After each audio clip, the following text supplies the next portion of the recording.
Hello dear student, आज बात करते हैं प्रत्यावर्ती धारा का एक नया लेक्चर जिसमें हम बात करेंगे श्रेणी एलसीआर अनुनादी परिपथ की। एलसीआर परिपथ के अंदर क्या होती है अनुनाद की घटना, प्रत्यावर्ती धारा की किस आवृत्ति पर एलसीआर परिपथ के अंदर अनुनाद की घटना होती है तथा एलसीआर परिपथ अनुनाद की घटना में होता है तब वह यह किस परिपथ की तरह व्यवहार करते हैं। तो आज का टॉपिक शुरू करने से पहले अगर आपने लेक्चर नंबर 4 जिसमें बात की गई थी एलसीआर श्रेणी परिपथ में वोल्टेज तथा धारा के मध्य कलांतर ज्ञात किया था वो नहीं देखा है तो आप डिस्क्रिप्शन बॉक्स में लिंक दिया गया है, उसके अंदर जाके आप वहां से देख सकते हैं। तो चलिए शुरू करते हैं। एलसीआर परिपथ में अनुनाद की घटना क्या होती है। पिछले लेक्चर में अपने बात की थी जब परिपथ के अंदर श्रेणी क्रम में प्रतिरोध R, प्रेरकत्व L तथा संधारित्र C किसी प्रत्यावर्ती वोल्टेज स्रोत से जोड़े जाते हैं तो इसके लिए अपन ने फेजर बनाया था। जब प्रत्यावर्ती वोल्टेज स्रोत जोड़ता हूं तो इसके अंदर धारा बहती है जिसका मान माना IM है। जब ये धारा पहुंचती है प्रतिरोध के सिरों के ऊपर, प्रतिरोध के सिरों के ऊपर वोल्टेज VR है तथा प्रेरकत्व के सिरों के ऊपर वोल्टेज VL है तथा संधारित्र के सिरों पर वोल्टेज VC है। ये तीनों श्रेणी क्रम में जुड़े हैं इसलिए इनके ऊपर वोल्टेज बंट जाती है। जब ये धारा प्रतिरोध के सिरों पर पहुंचती है तो प्रतिरोध के सिरों के ऊपर वोल्टेज तथा धारा के मध्य कलांतर फाई बराबर 0 डिग्री लेक्चर नंबर 2 में पढ़ा था। जब सिर्फ और सिर्फ परिपथ के अंदर प्रतिरोध जुड़ा हो तो उस समय कलांतर का मान आया था फाई बराबर 0 डिग्री, तो धारा और वोल्टेज दोनों समान कला में रहेंगी। जब ये धारा पहुंचती है प्रेरकत्व के सिरों के पास तो प्रेरकत्व के सिरों पर धारा और वोल्टेज के मध्य कलांतर का मान आया था पाई बटा 2, अर्थात धारा वोल्टेज से पाई बटा 2 कला कोण पीछे रहती है। तो अगर VL की वोल्टेज ये हो गई VL वोल्टेज तो VL की वोल्टेज से धारा पाई बटा 2 कला कोण पीछे रहती है। अब ये धारा पहुंचती है संधारित्र के सिरों पर, संधारित्र के सिरों पर वोल्टेज VC, तो धारा का मान पाई बटा 2 कला कोण आगे रहता है। संधारित्र में वोल्टेज का मान धारा से पाई बटा 2 कला कोण पीछे रहता है। अगर मानूं कि VC संधारित्र की वोल्टेज है तो धारा का मान पाई बटा 2 कला कोण आगे। बात की थी एलसीआर श्रेणी परिपथ में इसके अंदर दो कंडीशन की। पहली कंडीशन थी जब VL बड़ा हो VC से या XL प्रेरकत्व का प्रतिघात बड़ा हो XC से, उस कंडीशन के अंदर धारा का मान फाई कला कोण आगे रहता है। दूसरी कंडीशन के अंदर बात की थी VC बड़ा होता है VL से या XC का मान बड़ा होगा XL से, तो इस कंडीशन में धारा का मान फाई कला कोण पीछे रहता है। आज बात करेंगे इसकी तीसरी कंडीशन की। तीसरी कंडीशन है जब VC या VL बराबर हो जाएगा VC के या XL बराबर हो XC के, तो इस कंडीशन को ही अनुनाद की अवस्था कहा जाता है। अगर कहूं इसके अंदर ये तो हो गया अपना वोल्टेज का फेजर, अगर बात करता हूं इसके प्रतिघात या प्रतिबाधा के फेजर की तो XL का मान भी इसी तरह होगा, XC भी बराबर होगा और ये धारा IM और यहां पे हो गया R। ये इससे पाई बटा 2 कला कोण आगे रहता है, ये पाई बटा 2 कला कोण पीछे रहता है। अगर मैं कहूं कि VL बराबर हो जाए VC के या XL बराबर हो जाए XC के, तो यहां से VL बराबर हो जाए VC के, तो दोनों के दोनों परिमाण में तो समान है लेकिन इनकी दिशा विपरीत होने की वजह से ये एक दूसरे के तो कैंसल आउट कर देंगे। यहां से बचेगी क्या, सिर्फ और सिर्फ धारा और VR यानी कि वोल्टेज बचेगी सिर्फ और सिर्फ प्रतिरोध की वोल्टेज। अगर यहां बात करूं तो XL अगर बराबर हो जाए XC के, तो ये दोनों परिमाण में समान होने की वजह से और दिशा विपरीत होने के कारण एक दूसरे को निरस्त कर देंगे और यहां से सिर्फ और सिर्फ बचेगा क्या, प्रतिरोध R बचेगा जो कि क्या है, धारा के समान कला में है। अर्थात जब परिपथ अनुनाद की अवस्था में होता है तो यह सिर्फ और सिर्फ प्योरली रेजिस्टेंस परिपथ की तरह व्यवहार करता है। अगर बात करूं, अपन ने निकाला था जेड का मान, प्रत्यावर्ती एलसीआर परिपथ, श्रेणी एलसीआर परिपथ के अंदर जेड का मान निकाला था R square plus XL minus X C की होल स्क्वायर। अगर बात करूं एक्सएल बराबर हो जाए एक्स सी के, एक्सएल जब बराबर होगा एक्स सी के तो यहां से जेड बराबर आर स्क्वायर प्लस एक्सएल और एक्स सी बराबर हो जाएंगे, तो यहां से ये दोनों तो जीरो हो जाएंगे, बचेगा क्या जेड बराबर आर स्क्वायर, यानी कि जेड बराबर आर, यानी कि जब परिपथ अनुनाद की अवस्था में होता है तो उसके वो प्योरली रेजिस्टेंस यानी कि आर की भांति व्यवहार करता है। अर्थात जब परिपथ प्रतिरोध लगे हुए परिपथ की तरह व्यवहार करता है तो प्रतिरोध के अंदर धारा और वोल्टेज के मध्य कलांतर का मान होता है 0 डिग्री, अर्थात फाई का मान आता है 0 डिग्री। अगर यहां से समझ में नहीं आता है तो इसको निकाल भी सकते हैं हम। एलसीआर परिपथ के अंदर अपन ने फाई का मान निकाला था, tan फाई बराबर एक्स एल माइनस एक्स सी बटा में आर।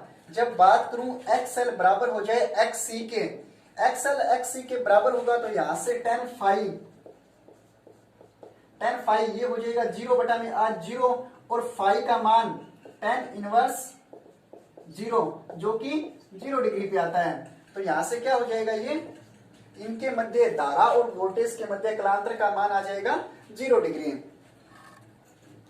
अब अगर मैं बात करूं प्रत्यावर्ती धारा की किस आवृत्ति के ऊपर एलसीआर परिपथ अनुनाद की अवस्था में होता है, तो कंडीशन 3 में एक्स एल बराबर एक्स सी दिया गया है, एक्स एल बराबर एक्स सी हो तो अपने को पता है कि एक्स एल का मान होता है ओमेगा एल और एक्स सी का मान होता है 1 बटा ओमेगा सी। यहां से अगर ओमेगा का मान निकालो तो ये हो जाएगा ओमेगा स्क्वायर बराबर 1 बटा एल सी, और ओमेगा का मान 1 बटा अंडर रूट में एल सी, जहां पे ओमेगा इसकी कोणीय आवृत्ति होती है। और अगर आवृत्ति की बात करूं तो ये हो जाएगा 2 पाई एफ बराबर 1 बटा अंडर रूट का एल सी, और यहां से एफ का मान आ जाएगा अपने पास 2 पाई अंडर रूट का एल सी, जो कि प्रत्यावर्ती धारा की आवृत्ति कहलाती है।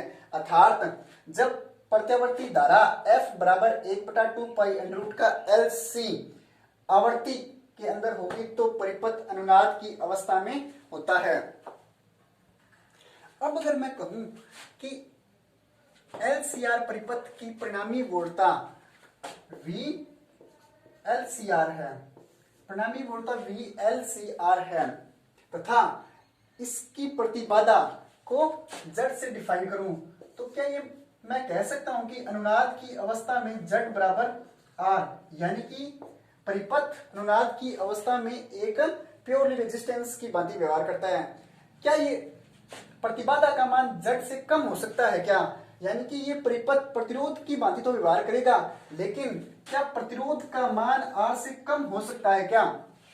किसी भी केस में आर का मान इससे कम नहीं होगा, तो कह सकता हूं जेड मिनिमम, यानी कि मिनिमम सिर्फ और सिर्फ आर हो सकता है, लेकिन आर से कम नहीं हो सकता है। अगर मैं प्रत्यावर्ती धारा की आवृत्ति को बढ़ाता हूं तो इस जेड यानी कि प्रत्यावर्ती परिपथ की प्रतिबाधा के ऊपर क्या इफेक्ट पड़ेगा, तो यहां से अगर मैं इनके मध्य ग्राफ बनाऊं तो ये लो, ये हो जाएगा एफ और ये जेड। अपने को पता है कि जेड बराबर होता है वी एल सी आर बटा में आई। यहां से अगर मान निकालू मैं आई का तो ये हो जाएगा यहां से R square plus X L minus X C की होल स्क्वायर, ये होता है बराबर जेड के। मान अपने को ग्राफ खींचना है जेड और आवृत्ति के मध्य। यहां से अगर मैं आवृत्ति की बात करूं तो R square plus X L का मान होता है ओमेगा एल माइनस 1 बटा ओमेगा सी, बराबर हो जाएगा जेड के, और यहां से ये हो जाएगा R square plus 2 pi F L -1/2π/FC की होल स्क्वायर बराबर हो जाएगा जेड के। अगर आवर्ती और प्रतिबाधा जेड के मध्य ग्राफ खींचता हूं तो अगर मैं कहूं कि आवर्ती का मान कम है, आवर्ती का मान कम है, तो आवर्ती का मान इस कंडीशन में कम होगा, तो इस कंडीशन में कम होगा तो इसका मान तो बढ़ जाएगा और इसका मान कम हो जाएगा। तो इस केस में स्क्वायर है, यहां से अगर यहाँ पे माइनस भी आएगा तो वो भी प्लस हो जाएगा। तो यहां से जेड का मान, अगर आवर्ती का मान कम भी होता है तो जेड का मान बढ़ेगा। दोबारा देखना, अगर मैं कहूं कि आवर्ती का मान कम होता है, आवर्ती का मान कम होता है, तो इस केस में तो आवर्ती का मान कम हो जाएगा, लेकिन इस केस में आवर्ती का मान बढ़ेगा। और यहाँ पे आवर्ती का मान बढ़ता है यानी कि नेगेटिव में बढ़ रहा है, लेकिन यहाँ पे स्क्वायर होने की वजह से इसका मान पॉजिटिव में आ जाएगा और आर स्क्वायर के साथ प्लस होके यानी कि जेड क्या होगा, इंक्रीज। कहने का तात्पर्य यह है कि अगर आवर्ती इंक्रीज होती है तो भी जेड का मान इंक्रीज होगा। तो यहां से मैं कहूं कि आवर्ती का मान कम है, आवर्ती का मान कम है यहां से, तो जेड का मान क्या, आवर्ती का मान कम है तो जेड का मान क्या होगा, अर्थात आवर्ती का मान कम है यानी कि आवर्ती का मान अगर कम होता है तो जेड का मान इंक्रीज होगा। अगर आवर्ती का मान बढ़ता है, आवर्ती का मान इंक्रीज होता है, तो इस केस में भी अब आवर्ती का मान बढ़ता है तो आवर्ती का मान बढ़ेगा। तो यहां से ये तो बढ़ेगा लेकिन ये लगातार कम होगा, तो ये लगातार कम होने की वजह से क्या, इसका मान बढ़ रहा है यहां से, तो यहां से ये बढ़ेगा तो स्क्वायर होने के कारण और बढ़ जाएगा। यानी कि आवर्ती का मान अगर इंक्रीज होता है तो भी जेड का मान भी क्या होगा, इंक्रीज होगा।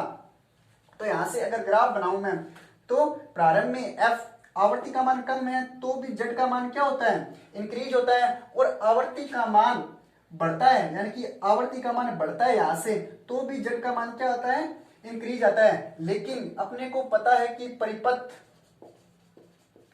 अनुनाद की अवस्था में जेड बराबर आर की तरह व्यवहार करता है, जेड बराबर आर की तरह व्यवहार करता है, अर्थात आर का मान आवर्ती के ऊपर कोई भी इफेक्ट नहीं डालता। तो यहां से अगर मैं मिनिमम यानी कि जेड मिनिमम की बात करूं, जेड मिनिमम यानी कि जेड मिनिमम यहां मानूं तो यहां से क्या ये ग्राफ कुछ इस तरह आएगा।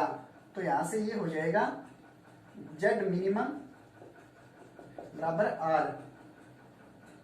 तो प्रतिबाधा जेड और आवर्ती के मध्य ग्राफ कुछ इस तरह आ जाएगा। अब अगर मैं बात करूं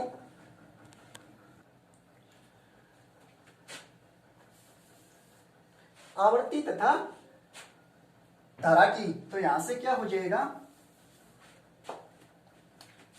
अपने को पता है कि जेड बराबर VLCR अपॉन में आई होता है। यहां से प्रत्यावर्ती वोल्टा को तो अपन ने निश्चित कर रखा है, तो यहां से जेड का मान रखूं are square plus 2πFL minus 1/2πFC,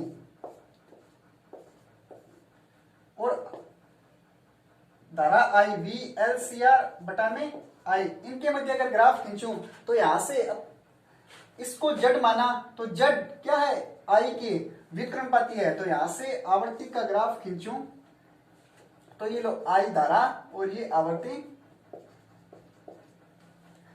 के मध्य ग्राफ खींचूं तो क्या, जब पहली कंडीशन में क्या होता है, आवर्ती का मान बढ़ता है, यहां से पहली कंडीशन में आवर्ती का मान अगर कम होता है, आवर्ती का मान कम होता है तो जेड क्या होगा, इंक्रीज होगा, यानी कि जेड इंक्रीज होगा।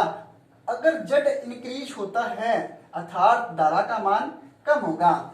दोबारा देखना, अगर मैं कहूं कि आवर्ती का मान कम होता है, आवर्ती का मान कम होता है तो जेड का मान क्या होगा, इंक्रीज होगा। यहां से अगर जेड का मान इंक्रीज यानी कि बढ़ता है तो क्या होगा, जेड का मान तो बढ़ रहा है, लेकिन किस केस में, जब धारा का मान कम होता है, अर्थात धारा का मान कम होता है, आवर्ती कम है तो धारा का मान भी क्या होगा, कम होगा।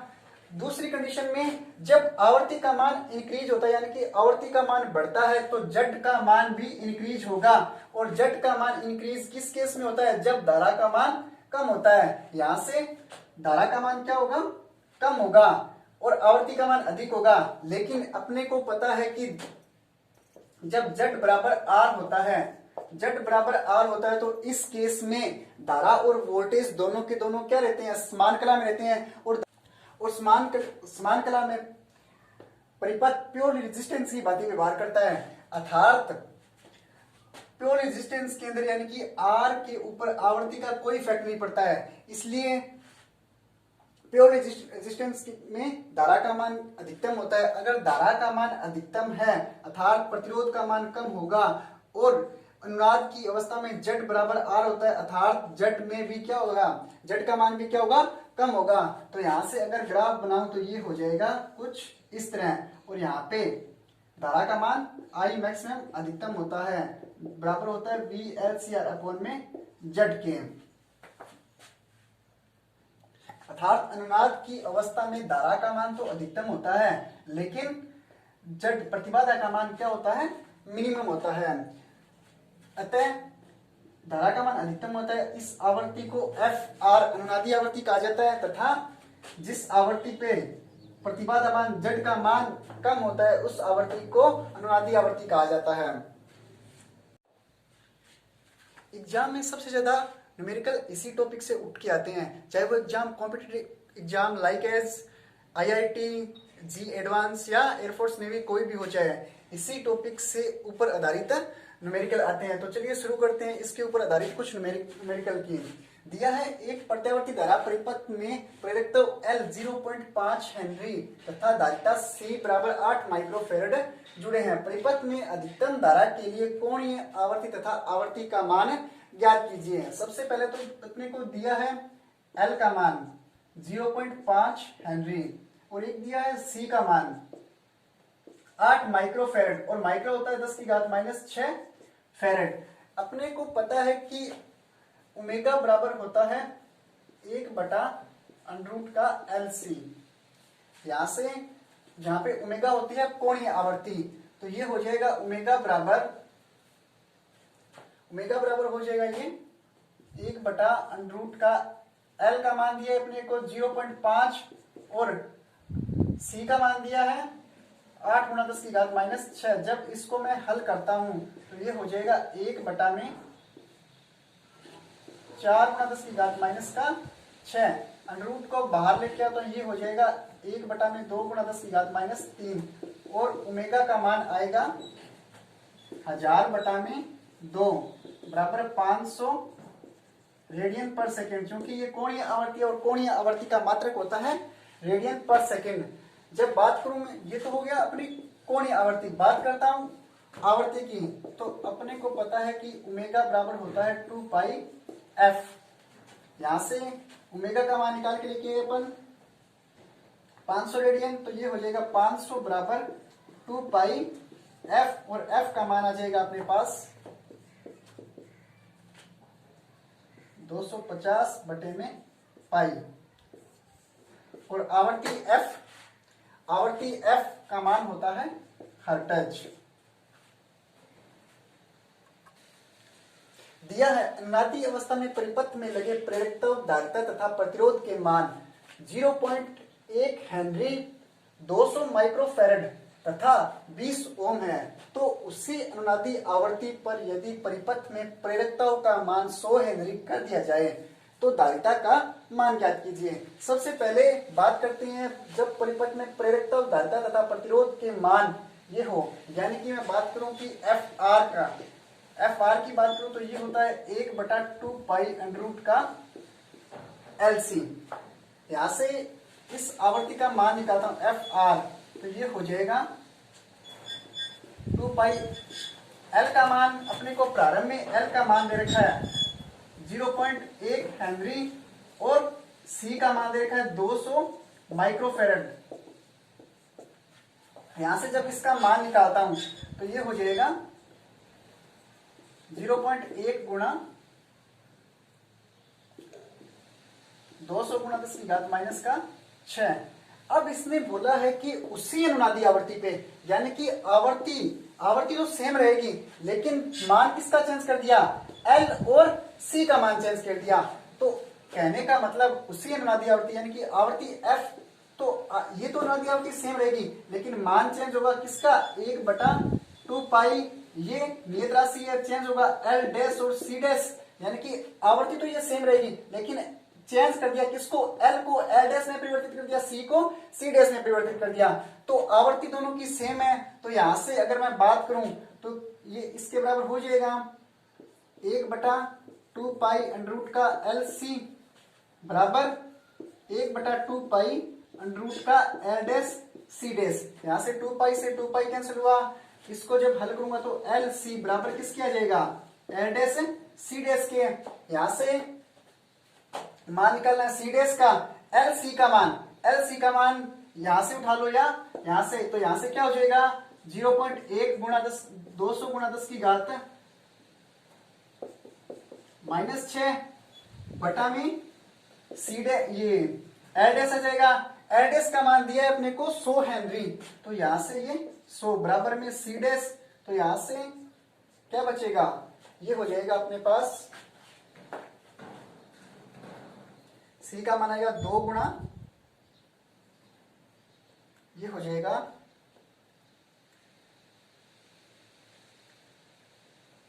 0.2 माइक्रोफैरेड, यानी कि सी डैश का मान आएगा अपने पास 0.2 माइक्रोफैरेड।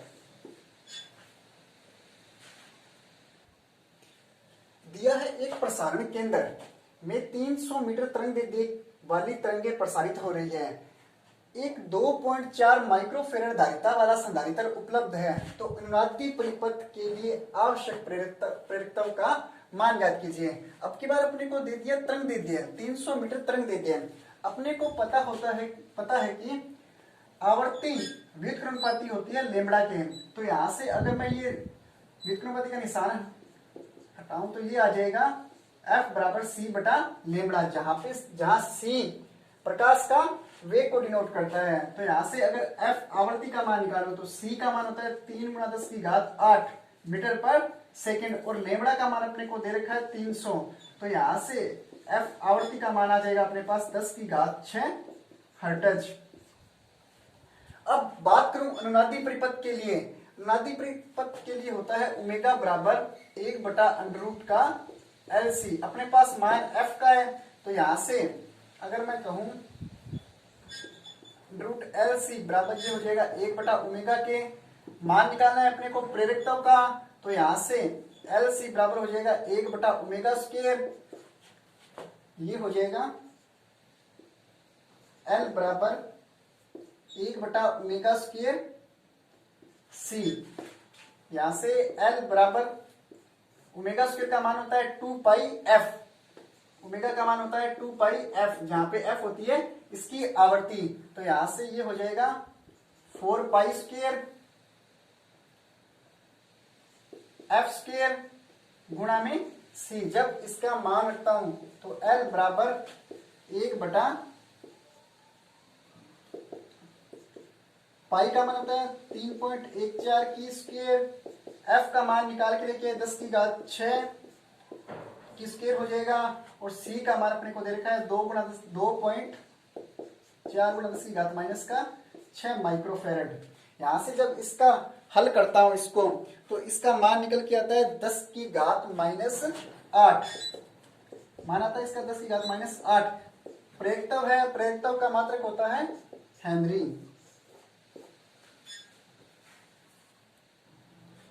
दिया है एक श्रेणी एलसीआर परिपथ में 220 वोल्ट तथा 50 हर्ट्ज के स्रोत के साथ 11 ओम का प्रतिरोध 2 बटा पाई स्क्वायर हेनरी का प्रेरकत्व जुड़ा है। संधारित्र के किस मान के लिए परिपथ में अनुनादी अवस्था में होगा, साथ ही परिपथ में प्रवाहित धारा का मान भी ज्ञात करें। सबसे पहले तो अपने को दिया क्या क्या है, 220 वोल्ट, अपने को पता है अपने घरों में 220 प्रत्यावर्ती वोल्टेज स्रोत आता है, और प्रत्यावर्ती वोल्टेज स्रोत का वर्ग माध्य मूल मान Vrms बराबर 220 वोल्ट। एक दिया है आवर्ती का मान F बराबर 50 हर्ट्ज, 11 ओम प्रतिरोध यानी कि R का मान दिया अपने को 11 ओम।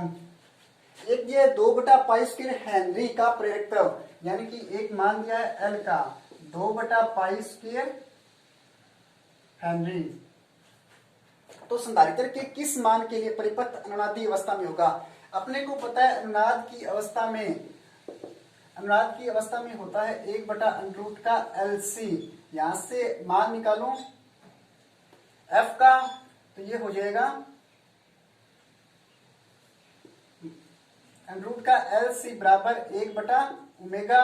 यहां से LC बराबर हो जाएगा 1/ओमेगा²। मान चाहिए C का, संधारित्र का मान चाहिए, तो ये हो जाएगा C बराबर 1/ओमेगा² L। ओमेगा का मान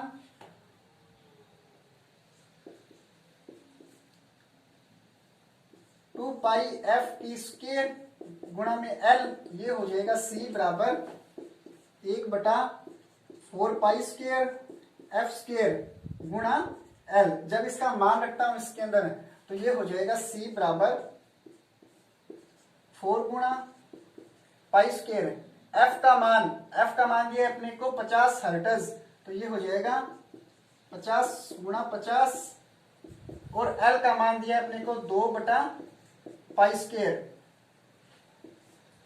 जब इसको हल करता हूं कंप्लीट, तो ये हो जाएगा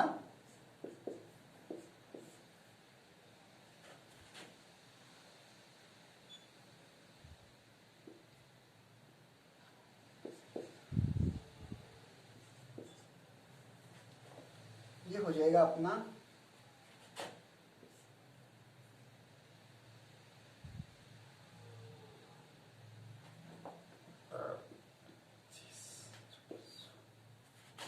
गुणा में 2। ये हो जाएगा 0.5 गुणा 10⁻⁻⁴ संधारिता है, तो ये हो जाएगा फैरड।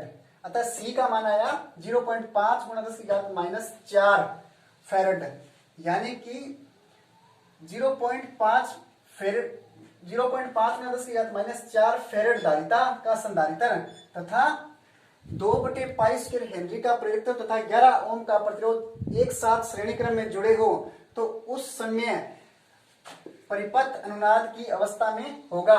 अब इसने बोला है कि परिपथ में प्रवाहित धारा का मान भी ज्ञात कीजिए। अपने को पता है कि जब परिपथ अनुनाद की अवस्था में होता है, तो अनुनाद की अवस्था में Z बराबर R होता है। Z बराबर R, यहां से मान निकालू मैं Z का, तो Z बराबर होता है VRMS बटा में I। यहां से VRMS बटा में I, अपने को धारा का मान चाहिए, तो धारा का मान हो जाएगा I बराबर VRMS बटा में Z। जब परिपथ अनुनाद की अवस्था में होता है तो Z बराबर होता है R, तो यहां से अपने को R का मान दिया है, तो ये हो जाएगा I बराबर VRMS बटा में R। तो I का मान हो जाएगा, V का मान दिया अपने को 220 वोल्ट और R का मान दिया 11, तो ये हो जाएगा अपना I बराबर 20 एम्पियर। आशा करता हूं आज जो भी करवाया आपको समझ में आ गया होगा। Thanks for watching my video.